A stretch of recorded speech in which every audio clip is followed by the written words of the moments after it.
আউযু বিল্লাহি মিনাশ শাইতানির রাজিম। বিসমিল্লাহির রহমানির রহিম। দেশ ও প্রবাসে যে যেখান থেকে শুনছেন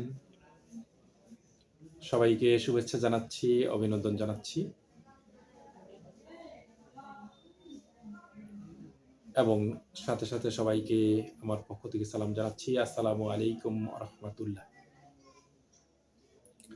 আন্তর্জাতিক মিডিয়া রাইটার্সকে গতকাল দেওয়া সাক্ষাৎকারে ডক্টর শফিকুর রহমান বলেন,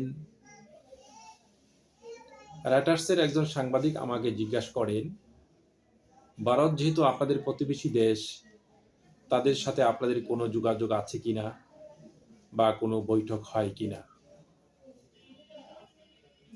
আমি তখন বলেছিলাম, গত বছরের মাঝামাঝি সময়ে আমি অসুস্থ হওয়ার পর চিকিৎসা শেষে যখন বাসায় ফিরি,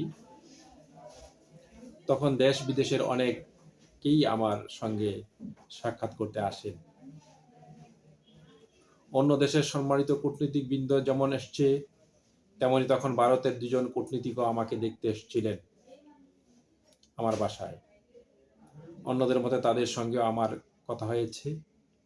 আমরা তাদের সঙ্গে আলাপ আলোচনার সময় বলেছিলাম, যত কূটনীতিক এসছে তাদের সকলের বিষয়ে আমরা পাবলিসিটি দিয়েছি।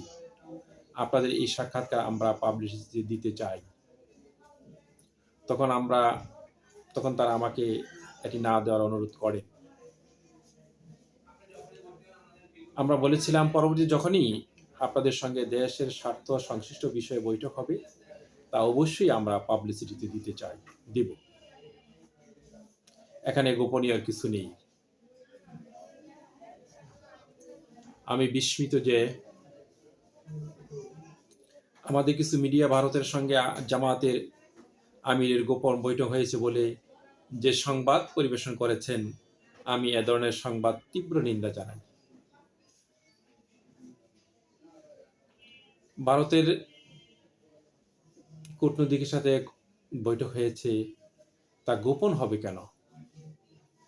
এটা তো উনি পরিষ্কারই করলেন যে এটা এর আগে বৈঠক উনি অনুরোধ করেছেন না দিতে, এবং পরবর্তীতে বলা হয়েছিল যে যত বৈঠক হবে সকল বৈঠক পাবলিসিটি যাবে।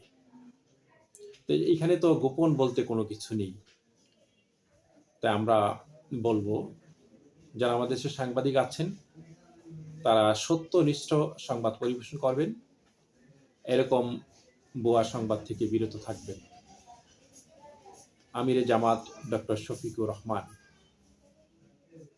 সবাইকে আবারও শুভেচ্ছা অভিনন্দন জানিয়ে আমার এই সংক্ষিপ্ত কথা শেষ করতে চাই।